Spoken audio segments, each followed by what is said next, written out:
जय श्री राम।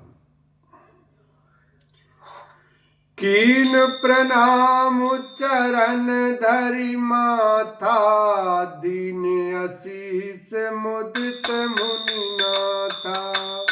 विप्र वृंद सब सादर बंदे, जानि भाग्य बढ़े राउ आनंद। राजा ने मुनि के चरणों पर मस्तक रखकर प्रणाम किया। मुनियों के स्वामी विश्वामित्र जी ने प्रसन्न होकर आशीर्वाद दिया। फिर सारी ब्राह्मण मंडली को आदर सहित प्रणाम किया और अपना बड़ा भाग्य जानकर राजा आनंदित हुए। कुशल प्रश्न कही बारहि बारा, विश्वामित्र नृपहि बैठारा। तेहि अवसर आए दो भाई, गए रहे देखन फुलवाई। बार बार कुशल प्रश्न करके विश्वामित्र जी ने राजा को बैठाया। उसी समय दोनों भाई आ पहुंचे जो फुलवाड़ी देखने गए थे। श्याम गौर मृदु बयस किशोरा, लोचन सुखद विश्वचित चोरा। उठे सकल जब रघुपति आए, विश्वामित्र निकट बैठाए। सुकुमार किशोर अवस्था वाले श्याम और गौर वर्ण के दोनों राजकुमार, नेत्रों को सुख देने वाले और सारे विश्व के चित्त को चुराने वाले हैं। जब रघुनाथ जी आए तब सभी उनके रूप एवं तेज से प्रभावित होकर उठकर खड़े हो गए। विश्वामित्र जी ने उनको अपने पास बैठा लिया। भय सब सुखी देख दो भ्राता, बारी बिलोचन पुलकित गाता। मूर्ति मधुर मनोहर देखी, भयउ विदेहु विदेहु विशेषी। दोनों भाइयों को देखकर सभी सुखी हुए। सबके नेत्रों में जल भर आया। आनंद और प्रेम के आंसू उमड़ पड़े और शरीर रोमांचित हो उठे। राम जी की मधुर मनोहर मूर्ति को देखकर विदेह जनक विशेष रूप से विदेह देह की शुद्ध बुद्ध से रहित हो गए। प्रेम मगन मन जान नृपु, कर विवेक धर धीर। बोले मुनि पद नाय सिरु, गद गद गिरा गंभीर। लखन सिया राम जय जय राम। मन को प्रेम में मगन जान राजा जनक ने विवेक का आश्रय लेकर धीरज धारण किया और मुनि के चरणों में सिर नवाकर गदगद प्रेम भरी गंभीर वाणी से कहा। कहु नाथ सुंदर दो बालक, मुनि कुल तिलक कि नृप कुल पालक। ब्रह्म जो निगम नेति कही गावा, उभय बेश धारी की सोई आवा। हे नाथ कहिए, ये दोनों सुंदर बालक मुनि कुल के आभूषण हैं या किसी राजवंश के पालक, अथवा जिसका वेदों ने नेति कहकर गान किया है, कहीं वह ब्रह्म तो युगल रूप धरकर नहीं आया है। सहज विराग रूप मनु मोरा, थकित होत जिमि चंद चकोरा।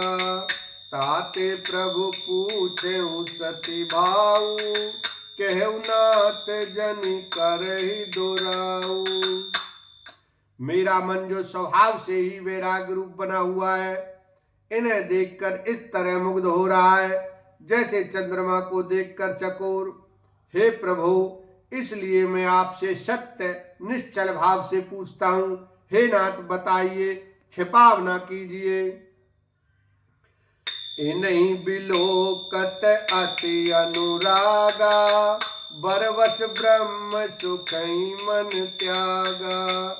कह मुनि बियस कहे नृपनी का, वचन तुम्हारे होए न फीका। इनको देखते ही अत्यंत प्रेम के वश होकर मेरे मन ने जबरदस्ती ब्रह्म सुख को त्याग दिया। मुनि ने हंसकर कहा, हे राजन, आपने ठीक यथार्थ ही कहा, आपका वचन मिथ्या नहीं हो सकता। ये प्रिय सबहि जहाँ लगी प्राणी, मन मुस्काहि राम सुनु बानी। रघुकुल मणि दशरथ के जाए, मम हित लागी नरेश पठाए। जगत में जहां तक जितने भी प्राणी हैं, ये सभी को प्रिय हैं। मुनि की रहस्य भरी वाणी सुनकर श्री राम जी मन ही मन मुस्कुराते हैं, हंसकर मानो संकेत करते हैं कि रहस्य खोलिए नहीं। तब मुनि ने कहा, ये रघुकुल मणि महाराजा दशरथ के पुत्र हैं, मेरे हित के लिए राजा ने इन्हें मेरे साथ भेजा है। राम लखन दो बंधु बर, रूपशील बलधाम। मख राखेउ सब साखी, जगु जिते असुर संग्राम। लखन सिया राम, जय जय राम। ये राम और लक्ष्मण दोनों श्रेष्ठ भाई, रूपशील और बल के धाम हैं। सारा जगत इस बात का साक्षी है कि इन्होंने युद्ध में असुरों को जीतकर मेरे यज्ञ की रक्षा की है।